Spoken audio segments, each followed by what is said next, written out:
I died for 4 minutes. Here's what I saw. They say death is the end. They are lying. I know that sounds impossible, unbelievable, maybe even a little crazy, but I promise you it's the truth. I died on my 92nd birthday, 92 years walking this earth, and on that morning, my heart simply stopped.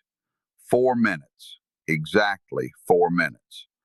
For anyone else, 4 minutes might just be a number. For me, it was eternity. I didn't feel it coming. One moment I was sitting at the breakfast table surrounded by my family, and the next I was somewhere else, somewhere that wasn't my body. I left. I rose above myself and looked down. I saw the hospital room. I saw the doctors scrambling, their hands moving, voices shouting instructions I couldn't understand from up here. I saw my son, my boy, tears streaming down his face. He didn't understand. He thought he was losing me forever. And in that moment, I understood the fragility of life in a way I never had before. And then I turned away. Not because I didn't care, not because I wanted to leave them.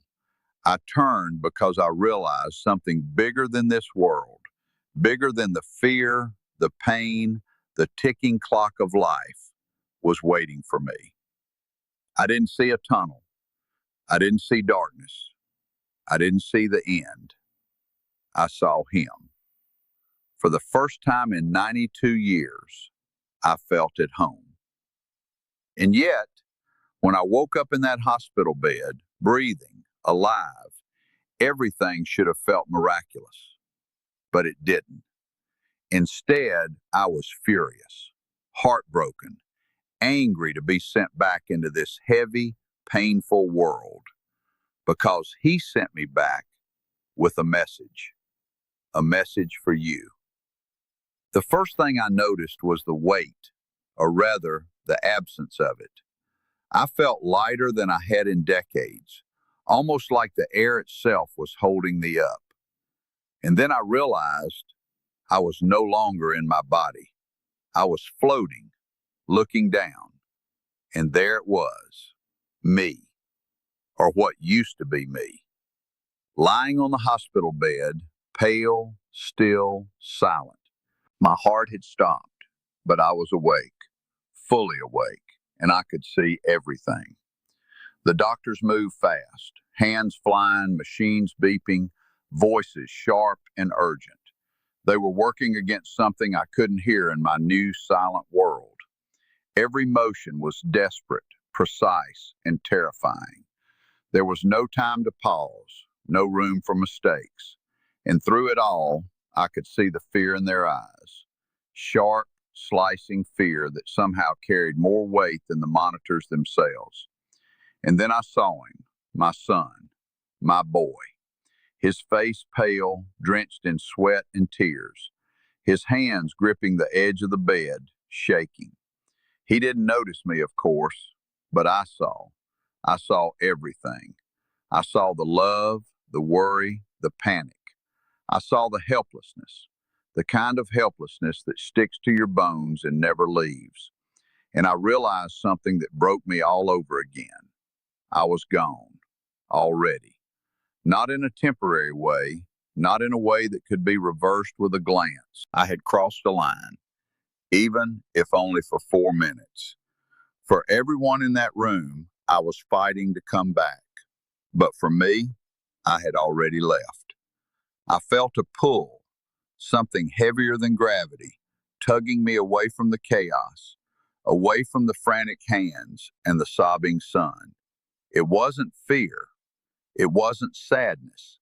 It was something quieter, something I hadn't felt in a lifetime. Peace. And in that peace, I turned away from the room. I turned away from the machines, from the frantic faces, from my son's tear-streaked expression. I didn't need to watch anymore. I didn't need to witness the struggle to hold me in this world. I turned because the world I was leaving wasn't mine anymore. Floating upward, I could feel the weight of everything I had carried in 92 years. Regrets, small victories, joys, sorrows, falling away like leaves from a dying tree. The hospital, the life I had known, the people I loved, they were all below me now, tethered to a world I was leaving behind. And then I saw him. Not a light, not a tunnel, not a blur of colors or angels, just him. And it felt like walking into a place I'd always been searching for, a home I never knew existed until that moment. For the first time in 92 years, I understood what it meant to be truly at peace. I expected something dramatic, something terrifying. Everyone talks about tunnels, darkness, bright lights, angels, whispers, near-death cliches that make life feel like a movie. But that wasn't what I saw. There was no tunnel, no bright white light blasting me forward, no swirling colors, no rushing wind, nothing that looked like the stories people tell to make sense of the impossible. Instead, there was him, not a figure shrouded in mystery, not a ghostly presence, just him, calm, immense, steady, timeless. And in that presence, for the first time in 92 years, I felt something I had never felt in my entire life. Home. I didn't realize how much I'd been searching, how lost I'd been in all the years I spent worrying, striving, failing, succeeding, and trying to make sense of this world. But in that moment, everything fell away. Every fear, every regret, every ache of my old body disappeared. He didn't speak words, and yet I understood everything.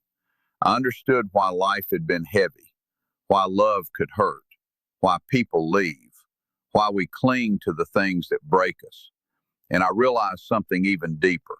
I belonged here, not on earth, not in the chaos of hospitals or aging bodies or fleeting moments, but here, in a presence that didn't judge, didn't demand, didn't fear. For the first time in 92 years, I felt at home. Not safe, not lucky, not relieved, but fully, completely, unshakably home. And yet, as powerful and peaceful as it was, I knew I hadn't stayed. I had a purpose. I had a message. I had to return. I woke up gasping, machines beeping, nurses rushing. My body ached in ways I hadn't felt in years. But the first thing I felt wasn't relief. It wasn't gratitude. It was anger. Anger at the world. Anger at life. Anger that I had to come back, that I had to open my eyes again to the weight of every single day, every responsibility, every heartbreak that life relentlessly piles onto you. I looked around the hospital room, the same walls, the same beeping monitors, the same sunlight spilling lazily through the blinds, and I felt heartbroken. Heartbroken that this was the world I had returned to. I thought about all the pain I had carried for 92 years, all the losses, all the mistakes, all the nights spent staring at the ceiling, wondering if it was worth it. And now I had to feel it all again. Why send me back? I wanted answers. I wanted comfort. I wanted peace. And then it hit me. I hadn't been sent back to suffer. I hadn't been sent back by accident. I had been sent back with a purpose, not to relive the pain, not to dwell on the heaviness, not to walk through the same life blindly. I had been sent back to see clearly, to understand, and to share what I had learned in the moments beyond this life. Life is heavy. Life is unfair. Life is relentless. And yes, sometimes it feels impossible. But I had been given a second chance, not for me, not for my family, not for the machines beeping in that hospital room. I had been sent back for a reason that I would spend the rest of my days trying to pass on, so that others wouldn't wait until their own hearts stopped to understand what truly matters.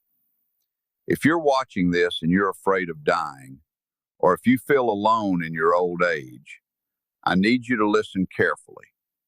We have it all backwards. Life is not the punishment. Life is not the trap. Life is the school. Every heartbreak, every struggle, every lonely night, it's the lesson, the test, the classroom you didn't choose but you're here to attend. And death? Death is not the end. Death is the graduation.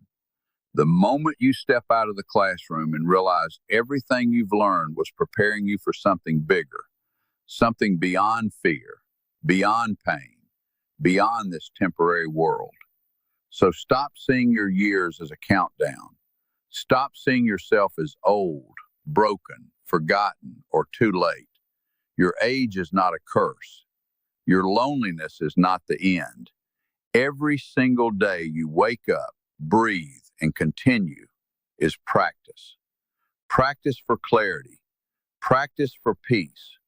Practice for the moment when your time comes and you understand why you were here at all.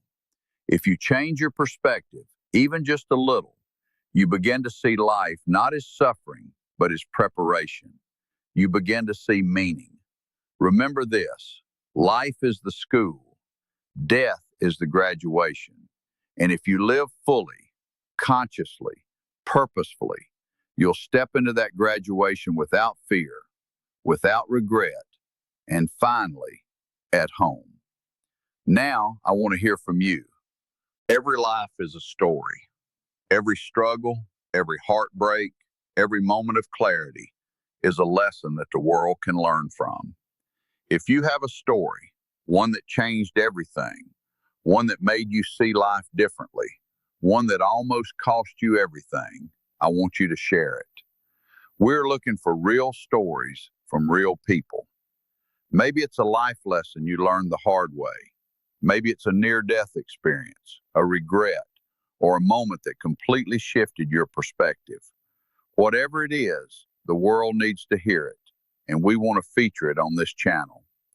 And while you're here, if this video taught you something, inspired you, or made you see life a little differently, subscribe to the channel. We share important, real-life wisdom from people who have walked the path. Stories you can take lessons from. Lessons you won't find anywhere else. Don't just watch. Be part of the conversation. Comment below.